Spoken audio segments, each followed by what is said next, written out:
எல்லாருக்கும் வணக்கம்.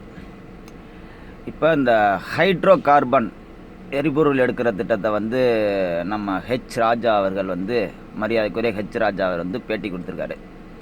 இந்தியாவில் 31 இடம் செலக்ட் பண்ணியிருக்காங்க. அதில் தமிழ்நாடும் ஒன்று.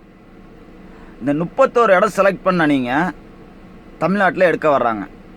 அதாவது அவர் சொல்கிறது என்ன அப்படின்னாக்கா, 31 இடத்துல தமிழ்நாட்டில் அவைலபிளாக இருக்குது. இந்தியாவோட பொருளாதாரம் 70% பெட்ரோலுக்கு செலவாகுது. அதனால இந்த கார்பன் இதை எடுத்தாக்கா நம்மளோட பொருளாதாரம் சேமிப்பாகும் அப்படின்னு சொல்கிறாரு. ராஜா அவர்களே, உங்கள் பிஜேபி கவர்மெண்ட்டில் நீங்கள் திருடாமல் இருந்தாலே, நீங்கள் ஊழல் பண்ணாமல் இருந்தாலே, கொள்ளையடிக்காமல் இருந்தாலே நம்ம நாட்டில் போதுமான பணம் இருக்குது, போதுமான பொருளாதாரம் இருக்குது. முதல்ல சுவிஸ் பேங்கிலேருந்து எடுத்துகிட்டு வரேன்னு சொன்னீங்களே, அதை போய் எடுத்துகிட்டு வந்து அதை வச்சு பெட்ரோல் வாங்குங்க. எங்களுக்கு நீங்கள் ஆளுக்கு 15 லட்ச ரூபா காசு கொடுக்க வேண்டியதில்லை. அதை சுவிஸ் பேங்கில் உள்ளதை எடுத்து வந்து வச்சுக்கிட்டு நீங்கள் ஆண்டு முடிக்கிற வரைக்கும் உங்களால் முடியாது, உங்களால் ஒன்றும் பண்ண முடியாது. ஆண்டு முடிக்கிற வரைக்கும் அந்த காசை வச்சு நீங்கள் நாட்டுக்கு பெட்ரோல் வாங்கி கொடுங்க. அதை விட்டுட்டு விவசாயம் அழித்து அந்த ஹைட்ரோ கார்பன் எரிவாயு எடுத்து நீங்கள் வண்டி ஓட்டணுங்கிற அவசியம் கிடையாது. 31 இந்தியாவில் 31 இடத்துல செலக்ட் பண்ணிவிட்டு அதை தமிழ்நாட்டிலையே முதல்ல எடுக்கணும்னு நினைக்கிறீங்க. நீங்கள் பண்ணுற பரிகாரம்னு ஒன்று நினச்சிங்க அப்படின்னாக்கா, இந்தியாவில் 31வது இடமா தமிழ்நாட்டில் எடுங்க. மற்ற மாநிலங்களை போய் நீங்கள் எடுத்து சக்ஸஸ் பண்ணிவிட்டு கடைசியாக தமிழ்நாட்டுக்கு வாங்க. ஏன்னா தமிழன் தான் இழிச்சவன், எல்லா விஷயத்துக்கும் தமிழன் தான் இழிச்சவன். அதனால தமிழ்நாட்டில் முன்னாடி எடுக்க வரீங்க. இன்றைக்கி நீங்கள் மற்ற இடத்துல எடுத்து சக்ஸஸ் பண்ணிவிட்டு மற்ற மாநிலத்தில் உங்களை விட்டு எடுக்க வச்சுட்டாங்கனாக்கா அதுக்கு பிறகு நீங்கள் தமிழ்நாட்டில் எடுக்க வாங்க. பொன் ராதாகிருஷ்ணன் சொல்கிறாரு, இது காங்கிரஸ் பழைய அரசாங்கம் கொண்டு வந்ததை தான் நாங்கள் செய்கிறோம். பழைய அரசாங்கம் என்ன தீங்காக கொண்டாந்துச்சோ அதை தான் நீங்கள் செய்கிறதுக்கு முன்னாடி நிற்கிறீங்க. தமிழனை அழிக்கிறதுக்கு, நீங்கள் தமிழனை வாழ வைக்கிறதுக்கு ஒன்றும் பண்ணலை.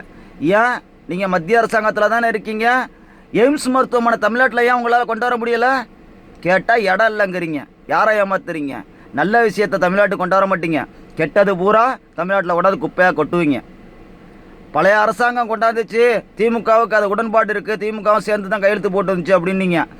ஆரம்பத்தில் ஒரு திட்டத்தை கொண்டாடுறீங்க, அதை பற்றி ஓகன்னு சொல்கிறீங்க. என்னன்னு தெரியலை, அன்னைக்கு கையெழுத்து போட்டாங்க. அதோட விளைவை தெரிஞ்சுக்கிட்டு திமுகவோட செயல் தலைவர் இன்றைக்கி அதை ஏற்று போராடிக்கிட்டு இருக்காரு. ஆனால் நீங்கள் விளைவை தெரிஞ்சுக்கிட்டுமே அதை தமிழ்நாட்டில் கொண்டாந்து எப்படியாவது செயல்படுத்தி விடணும் அப்படின்னு நினைக்கிறீங்க. உங்களை மாதிரி தமிழனை முட்டாளாக்கிறத தமிழக இங்கே உள்ள இளைஞர்களும் விவசாயிகளும் நல்லா தெரிஞ்சு தான் வச்சுருக்காங்க.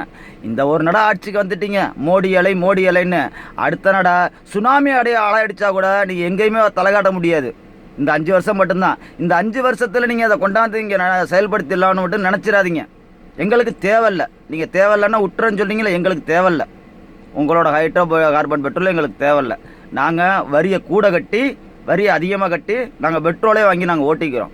அதனால் உங்கள் வேலை என்னமோ அதை பார்த்துக்கிட்டு போங்க. முடிஞ்சால் வேலையை பார்த்துட்டு போங்க. இன்னும் சொல்ல போனால் மூடிக்கிட்டு கூட போங்க. நீங்கள் தமிழ்நாட்டுக்கு ஒன்றும் செய்ய வேண்டாம். நீங்கள் அமைச்சர்களாக இருந்து உங்களோட நலனை நீங்கள் பார்த்துங்க. இப்போ உன் வீட்டுக்கு கீழே ஹைட்ரோ பெட்ரோல் இருக்குன்னா நீ குஜராத்தில் வீடு வாங்கிட்டு செட்டில் ஆகிடுவ. ஏழை விவசாயி எங்கே போவான்? இருக்கிற பொருளாதாரத்தை அடிப்படை வசதியை விட்டுட்டு எங்கே போவான்? அதை யோசனை பண்ணி பார்த்தீங்களா? அதனால் இந்த முயற்சியை இத்தோட நீங்கள் கைவிட்டுருங்க. அப்படி விடலை அப்படின்னா ஜல்லிக்கட்டை விட தாண்டின எழுச்சியை நீங்கள் பார்ப்பீங்க. விவசாயம் மேலே கை வச்சா ஒரு இளைஞனும், ஒரு மாணவனும், ஒரு மக்களும் பார்த்துக்கிட்டு வேடிக்கை பார்த்துட்டு இருக்க மாட்டாங்க. மோடி அரசு ஜல்லிக்கட்டு பிரச்சனைக்கு டெல்லியே அதிர்ந்துச்சு. விவசாயம் மேலே கை வச்சா இந்த உலகமே அதிர்ற அளவுக்கு பிரச்சனையை சந்திக்க நேரிடும். அதனால் இதை தொடர்ந்து நிறுத்திங்க. அதான் உங்களுக்கு நல்லது. நன்றி, வணக்கம்.